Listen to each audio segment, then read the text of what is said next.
स्वागत है आप सभी का आपके अपने ही चैनल मास साहब की पाठशाला में। इस वीडियो में हम देखेंगे कि आपको प्रेरणा तालिका नियमित भरने के आदेश दिए गए हैं। कैसे भरी जाएंगी, राइट का निशान लगाना है क्रॉस का या कुछ और करना है आपको। महानिदेशक स्कूल शिक्षा एवं राज्य परियोजना निदेशालय से क्या इंस्ट्रक्शंस हैं और कैसे प्रेरणा तालिका को भरना है आपको, सब कुछ देखेंगे हम वन बाय वन। सबसे पहले हम देखते हैं कि आदेश क्या है। देखिए 27 सितंबर का आदेश है प्रेरणा तालिका के उपयोग करने के संबंध में। 11 मार्च 2021 को विस्तृत दिशा निर्देश प्रेषित किए गए थे और 18 अगस्त 2021 से प्रदेश में संचालित कक्षा 1 से 8 तक के समस्त विद्यालयों में कोविड प्रोटोकॉल का अनुपालन सुनिश्चित करते हुए भौतिक रूप से पठन पाठन प्रारंभ किए जाने के संबंध में निर्देश दिए गए थे। चेकिंग के दौरान ये पाया गया कि प्रेरणा तालिका उपयोग में नहीं लाई जा रही हैं, मतलब प्रेरणा तालिका में बच्चों की दक्षताओं का अंकन नहीं किया जा रहा है। तो पहले भी दिशा निर्देश दिए हुए हैं, अब पुनः क्या दिशा निर्देश दिए गए हैं, कैसे प्रेरणा तालिका भरनी है ये हम देखते हैं। प्रेरणा तालिका कक्षा 1 से 5 हेतु हिंदी व गणित विषयों के लिए हैं।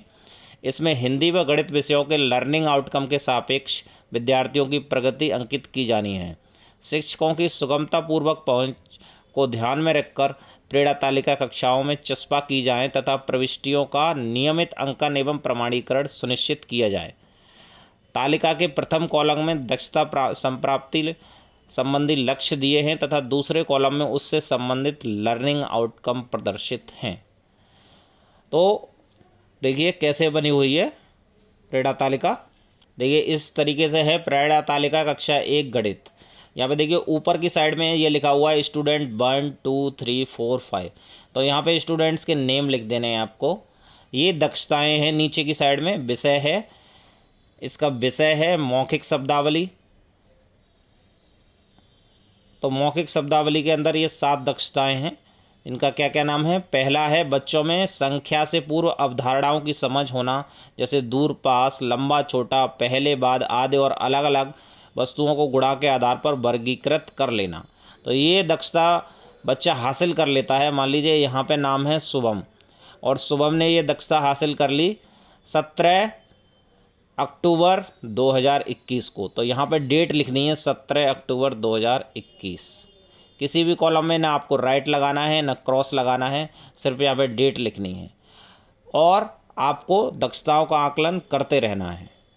कैसे करना है, उसके लिए किसी टेस्ट वगैरह की आवश्यकता नहीं है। आपको सतत आकलन जैसे आप करते रहेंगे उसी तरीके से आपको आकलन करना है।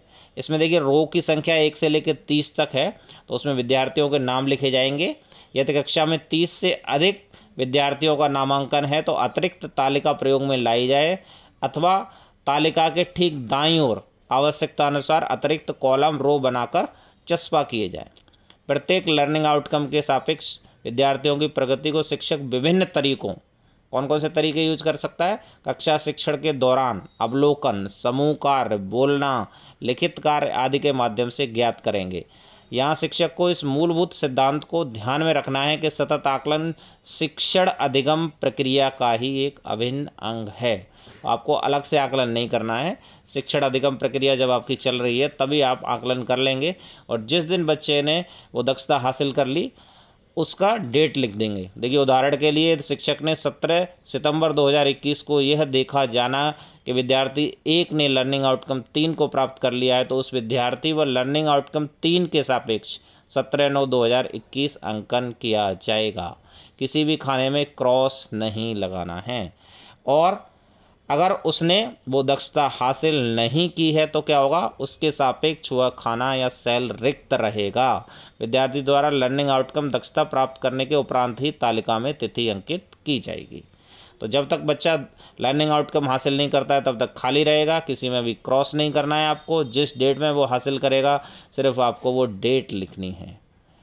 यह तालिका हमें किसी निश्चित तिथि तक बच्चों की वास्तविक अधिगम स्थिति को दर्शाती है। इससे एक ही दृष्टि में यह पता चलता है कि विषयवार किस लर्निंग आउटकम पर कार्य करने की आवश्यकता है, उसी अनुरूप शिक्षक अपनी शिक्षण योजना को बनाएंगे, जिससे कि विद्यार्थी वर्तमान कक्षा के पाठ्यक्रम से तारतम्यता स्थापित कर सकें। इस पूरी प्रक्रिया में राज्य परियोजना कार्यालय समग्र शिक्षा द्वारा पूर्व में विकसित तथा शिक्षकों को उपलब्ध कराई गई हस्तपुस्तिकाएं यथा आधारशिला, ध्यानाकर्षण, शिक्षण संग्रह आधारशिला, क्रियान्वयन संदर्शिकाएं, समृद्ध शिक्षक संदर्शिका आदि में दी गई विभिन्न शिक्षण तकनीकों तथा गतिविधियां अत्यंत महत्वपूर्ण हैं। सभी शिक्षकों से अपेक्षा है कि इन हस्तपुस्तिकाओं में दी गई गतिविधियों को ध्यान से पढ़ें, समझें तथा उसी अनुरूप अपनी शिक्षण योजना बनाएं, ताकि वे पढ़ाते समय ही बच्चों की प्रगति का आकलन कर सकें।